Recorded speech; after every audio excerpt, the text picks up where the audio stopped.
ভাই লাস্ট খেলায় নাকি আরসিবি জিতে গেছে।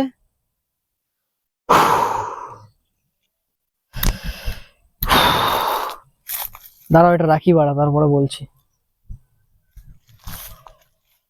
লাস্ট খেলাটা দেখলাম সেদিনকে, আরসিবি জিতে গেছে। আরসিবি জিতে গেছে মানে ভাই আমার বাল ছোল পিচ্ছি দাড়ি গোব লেওড়া লসু নান্ডুকো থলি কুসি বাড়া সব জিতে গেছে, ঠিক আছে, সব কিছু জিতে গেছে। মানে কি বলবো লেওড়া, এটা হাসির মোমেন্ট না, এটা বারা রেগেই বলছি।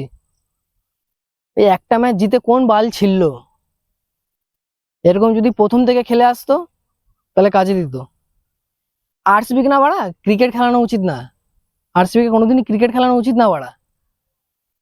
আরসিবি কে তুমি পাঠাও বাড়া ডান্স ইন্ডিয়া ডান্সে, ঠিক আছে, বা সিঙ্গিং সুপারস্টারে। ওইখানে যখন বাড়া গান না করতে পেরে বা নাচ না করতে পেরে মিনিমাম 100-0 ভোটে হারবে, লোকে তো বাড়া ভোট করে একে জিতাবার জন্য ওকে জিতাবার জন্য, তখন যখন 100 বা 200 ভোটে হারবে মাইনাসে, তখন বাড়া আসবে আসল মজা। যে না বাড়া, এরা তো বাড়া ডান্স করে না বা গান করে না, এরা বাড়া জিতবে কি করে, তখন আসবে বাড়া মনে আলাদা খুশি। বুঝতে পেরেছো? আর বালের খেলা দেখবো না, গাড় মারতে হবে বাড়া, চলো বাল বাদ দাও।